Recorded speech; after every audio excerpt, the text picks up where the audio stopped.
KaraokeBooks. Little Women. Louisa May Alcott. Audiobook. Chapter 20. Confidential. I don't think I have any words in which to tell the meeting of the mother and daughters. Such hours are beautiful to live, but very hard to describe, so I will leave it to the imagination of my readers, merely saying that the house was full of genuine happiness, and that Meg's tender hope was realized, for when Beth woke from that long, healing sleep, the first objects on which her eyes fell were the little Rose and mother's face. Too weak to wonder at anything, she only smiled and nestled close in the loving arms about her, feeling that the hungry longing was satisfied at last. Then she slept again, and the girls waited upon their mother, for she would not unclasp the thin hand which clung to hers even in sleep. Hannah had dished up an astonishing breakfast for the traveler, finding it impossible to vent her excitement in any other way, and Meg and Joe fed their mother like dutiful young storks. While they listened to her whispered account of father's state, Mr. Brooks promised to stay and nurse him. The delays which the storm occasioned on the homeward journey, and the unspeakable comfort Laurie's hopeful face had given her when she arrived, worn out with fatigue, anxiety, and cold. What a strange yet pleasant day that was! So brilliant and gay without, for all the world seemed abroad to welcome the first snow. So quiet and reposeful within, for everyone slept, spent with watching, and a Sabbath stillness reigned through the house, while nodding Hannah mounted guard at the door. With a blissful sense of burdens lifted off, Meg and Joe closed their weary eyes, and lay at rest, like storm-beaten boats safe at anchor in a quiet harbor. Mrs. March would not leave Beth's side, but rested in the big chair, waking often to look at, touch, and brood over her child, like a miser over some recovered treasure. Laurie meanwhile posted off to comfort Amy, and told his story so well that Aunt March actually sniffed herself, and never once said, "I told you so." Amy came out so strong on this occasion that I think the good thoughts in the little chapel really began to bear fruit. She dried her tears quickly, restrained her impatience to see her mother, and never even thought of the turquoise ring, when the old lady heartily agreed in Laurie's opinion, that she behaved like a capital little woman.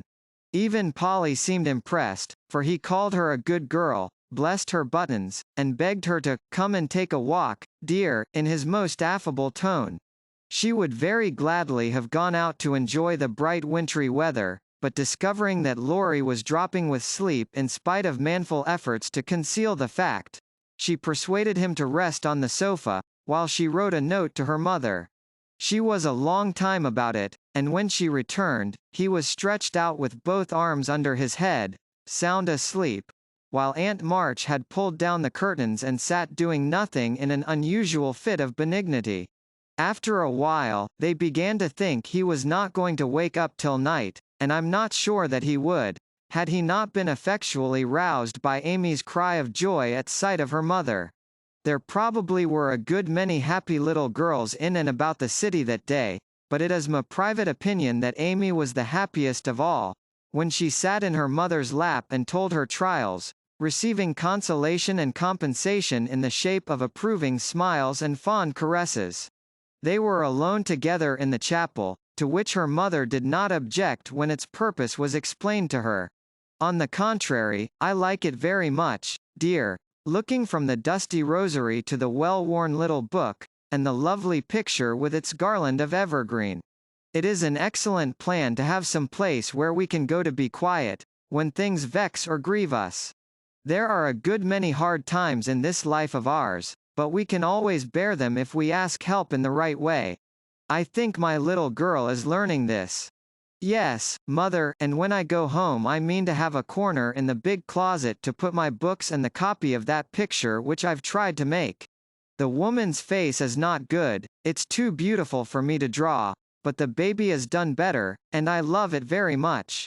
I like to think he was a little child once, for then I don't seem so far away, and that helps me. As Amy pointed to the smiling Christ child on his mother's knee, Mrs. March saw something on the lifted hand that made her smile. She said nothing, but Amy understood the look, and after a minute's pause, she added gravely, I wanted to speak to you about this, but I forgot it. Aunt gave me the ring today. She called me to her and kissed me, and put it on my finger, and said I was a credit to her, and she'd like to keep me always. She gave that funny guard to keep the turquoise on, as it's too big. I'd like to wear them, Mother, can I? They are very pretty, but I think you're rather too young for such ornaments, Amy, said Mrs. March, looking at the plump little hand, with the band of sky blue stones on the forefinger, and the quaint guard formed of two tiny golden hands clasped together. I'll try not to be vain, said Amy. I don't think I like it only because it's so pretty, but I want to wear it as the girl in the story wore her bracelet, to remind me of something. Do you mean Aunt March? Asked her mother, laughing. No, to remind me not to be selfish. Amy looked so earnest and sincere about it that her mother stopped laughing, and listened respectfully to the little plan. I've thought a great deal lately about my bundle of naughties, and being selfish is the largest one in it, so I'm going to try hard to cure it, if I can. Beth isn't selfish, and that's the reason everyone loves her and feels so bad at the thoughts of losing her.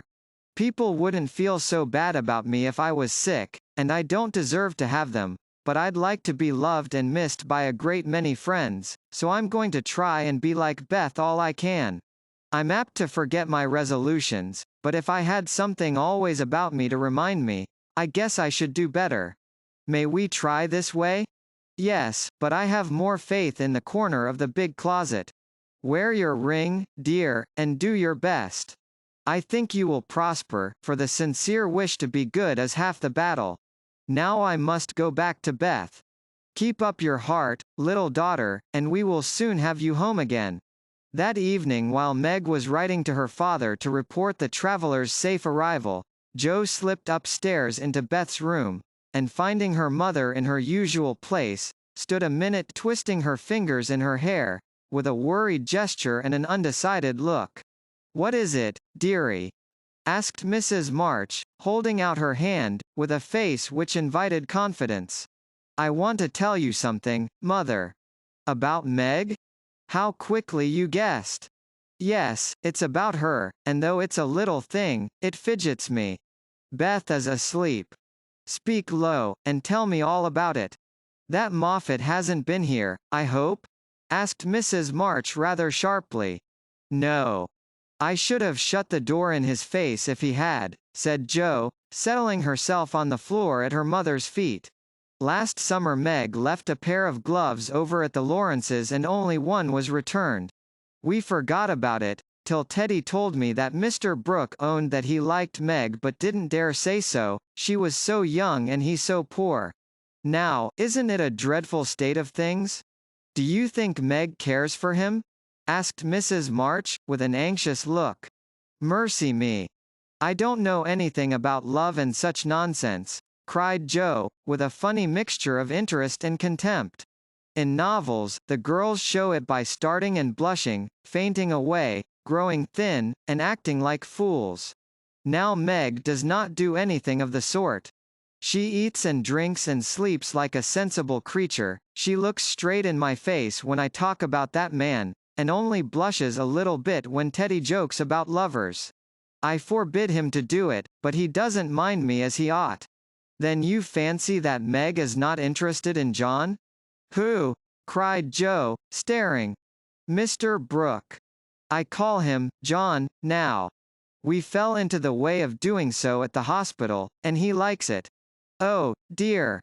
I know you'll take his part. He's been good to father, and you won't send him away, but let Meg marry him, if she wants to. Mean thing. To go petting Papa and helping you, just to wheedle you into liking him. And Jo pulled her hair again with a wrathful tweak. My dear, don't get angry about it, and I will tell you how it happened. John went with me at Mr. Lawrence's request, and was so devoted to poor father that we couldn't help getting fond of him.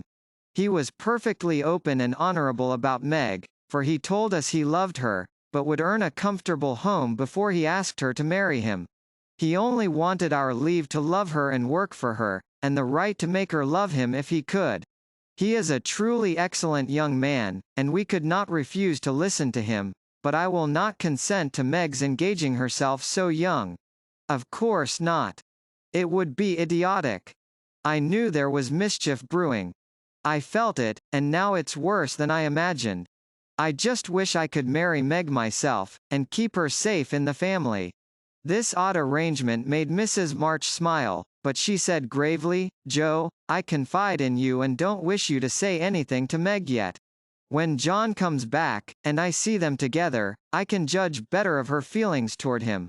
She'll see those handsome eyes that she talks about, and then it will be all up with her. She's got such a soft heart, it will melt like butter in the sun if anyone looks sentimentally at her. She read the short reports he sent more than she did your letters, and pinched me when I spoke of it, and likes brown eyes, and doesn't think John an ugly name, and she'll go and fall in love, and there's an end of peace and fun, and cozy times together. I see it all. They'll go lovering around the house, and we shall have to dodge. Meg will be absorbed and no good to me any more. Brooke will scratch up a fortune somehow, carry her off, and make a hole in the family, and I shall break my heart, and everything will be abominably uncomfortable. Oh, dear me. Why weren't we all boys, then there wouldn't be any bother." Jo leaned her chin on her knees in a disconsolate attitude and shook her fist at the reprehensible John. Mrs. March sighed, and Jo looked up with an air of relief. "You don't like it, Mother? I'm glad of it. Let's send him about his business, and not tell Meg a word of it, but all be happy together as we always have been. I did wrong to sigh, Jo. It is natural and right you should all go to homes of your own in time, but I do want to keep my girls as long as I can, and I am sorry that this happened so soon, for Meg is only 17 and it will be some years before John can make a home for her. Your father and I have agreed that she shall not bind herself in any way, nor be married, before 20. If she and John love one another, they can wait, and test the love by doing so. She is conscientious, and I have no fear of her treating him unkindly. My pretty, tender-hearted girl. I hope things will go happily with her. Hadn't you rather have her marry a rich man?" asked Jo, as her mother's voice faltered a little over the last words. "Money is a good and useful thing, Jo, and I hope my girls will never feel the need of it too bitterly nor be tempted by too much. I should like to know that John was firmly established in some good business, which gave him an income large enough to keep free from debt and make Meg comfortable. I'm not ambitious for a splendid fortune, a fashionable position, or a great name for my girls. If rank and money come with love and virtue, also, I should accept them gratefully, and enjoy your good fortune, but I know, by experience, how much genuine happiness can be had in a plain little house, where the daily bread is earned, and some privations give sweetness to the few pleasures. I am content to see Meg begin humbly, for if I am not mistaken, she will be rich in the possession of a good man's heart, and that is better than a fortune. I understand, Mother, and quite agree, but I'm disappointed about Meg, for I'd planned to have her marry Teddy by and sit in the lap of luxury all her days. Wouldn't it be nice?" asked Jo, looking up with a brighter face. "He is younger than she, you know," began Mrs. March, but Jo broke in. "Only a little, he's old for his age, and tall, and can be quite grown up in his manners if he likes.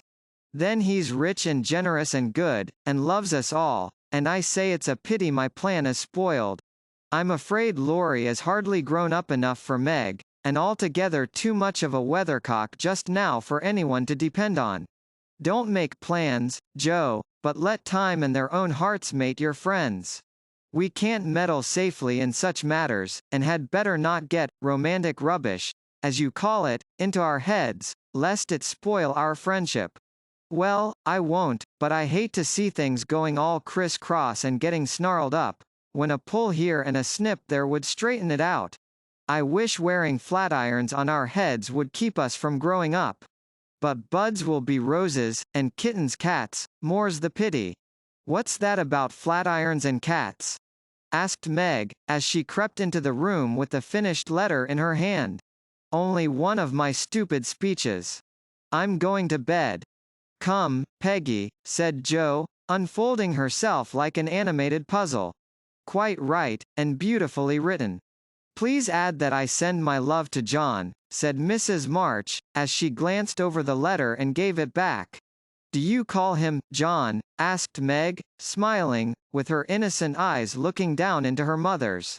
Yes, he has been like a son to us, and we are very fond of him, replied Mrs. March, returning the look with a keen one. I'm glad of that, he is so lonely.